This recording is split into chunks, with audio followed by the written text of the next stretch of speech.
Welcome to the Introduction to iPhone Features, Part 1 of 7 parts, presented by the Fruitland Park Library, narrated by Gloria. Video includes iPhone features, iPhone accessories, SIM card and Apple ID, power on or off, quick start, password, change password, Wi-Fi password, Apple ID, apps, and data.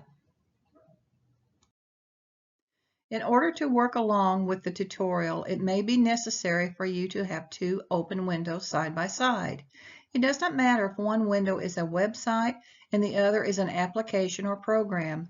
The steps of maximizing or restoring down a window is the same for both. We will be using the website YouTube and Notepad as examples. The opening slides will suggest different methods. Please see slides 4, 5, 6, 7, and 8 before continuing with the tutorial. In the upper right corner, there is a Maximize Restore Down button. Restore Down reduces the window to half its size, as you see below. Maximize or Restore Down button becomes a single square. When the window is maximized, it fills the entire screen and the button is a double square. You can adjust the width and height by hovering the cursor on the right, left, top, or bottom edge of the window. The cursor will change from the normal arrow to an arrow with points at each end. You can then resize the window. Arrows are shown in red and blue for better visibility. Arrows will be white on the screen. You can move the window to a new location on the screen by placing the cursor near the top, blue arrow, and holding down the left mouse button. Then drag it to the new location and release the mouse button. If you do not have Microsoft Word on your computer and you are using Windows operating system, you can use Notepad to open two windows side by side. Click on the Windows icon in the lower left corner. Scroll down to Windows Accessories and click. A drop-down menu will open. Click on Notepad. Notepad size can be adjusted just like Word using the same steps. You can also save, open, print, copy, paste, and more using Notepad. After adjusting the first window, open a second window and repeat the steps. As you can see, the second window overlapped the first. Place your cursor near the top of the second window. Cursor should be a white arrow. Hold down the left mouse button and drag the second window off of the first window. The two windows will be side by side, allowing you to follow the instructions in the video. However, using this method will require you at times to use the right side and bottom scrolling sliders. A second method is to use the Minimize button, which will drop a window down to the taskbar. Click on it to open it up. Using this method does require you to switch back and forth between the two windows. Just pause the video, minimize the window, and open up the other window. The last suggestion is to take your laptop or smartphone to a library and use one of the library computers. Open the tutorial on the computer or smartphone and use the other to follow along with the tutorial. Features of an Apple SE second generation: flash, rear camera, rear microphone, silent ringer, volume buttons, lightning connector,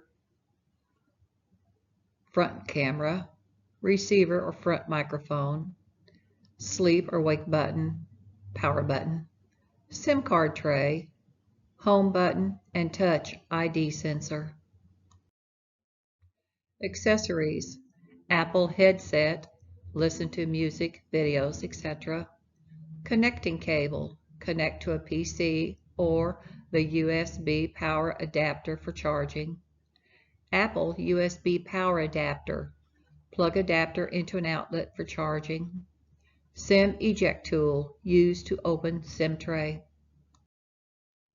Finger movements are all you need to use an iPhone or any of its apps. Tap, drag, swipe, pinch. SIM card, subscriber identify module. Memory chip that tells you about the user. Apple ID. Your Apple ID is the email address and password you will use to access Apple services. It's needed to store content in the iCloud, downloading apps from the App Store, streaming Apple Music, buying iTunes Music, movies, TV shows, and purchasing books iBookstore. If you already have an Apple ID, use it when you set up the iPhone and for signing in for Apple service. If you don't have an Apple ID, create one. You only need one Apple ID for everything you do with Apple. Turn on Power button. iPhone opens to Apple logo. Your logo may be white. To turn off, press the sleep wake power button, and when this screen appears, swipe to the right. First thing to do is charge the phone before you attempt to set it up. Once charged, turn the phone on using the sleep wake button, power button. This quick start screen gives options on setting up the phone. You can use your old iPhone or an iPad for the setup or set up manually. During setup, just follow the prompts. These are a few samples of what you will be asked. Select a language, select a country. Create a passcode. You will be asked to create a passcode. Whatever code you choose, write it down somewhere. 10 failed passcode attempts. After 10 failed attempts, all settings are reset. All information and media are deleted by removing the encryption key to the data. Erase data after 10 failed passcode attempts. Go to Settings, tap Passcode, tap Erase Data. Erase data is turned off on this phone. If this happens or you forget the passcode, you must restore the iPhone. From an iCloud backup or connect the iPhone to a computer and restore using iTunes. It's better to use the same computer you used when you first synced the phone.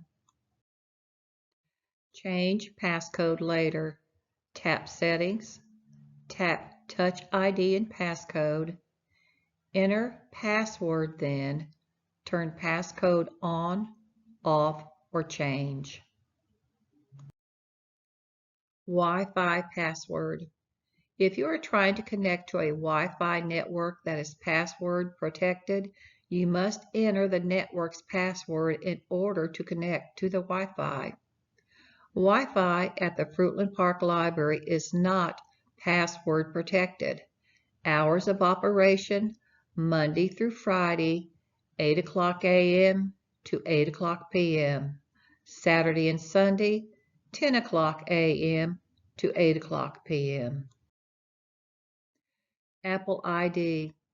You will be needing an Apple ID. Signing up is free. If you already have one, that's great because you only need one ID for all of your Apple devices.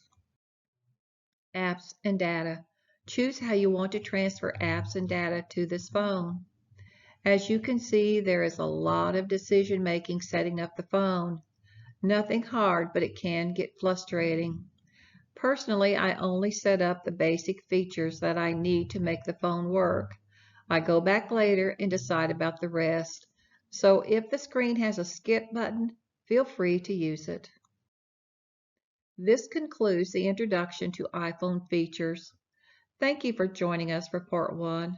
We hope you enjoyed the tutorial and will be joining us for the remaining parts 2 through 7 of iPhone.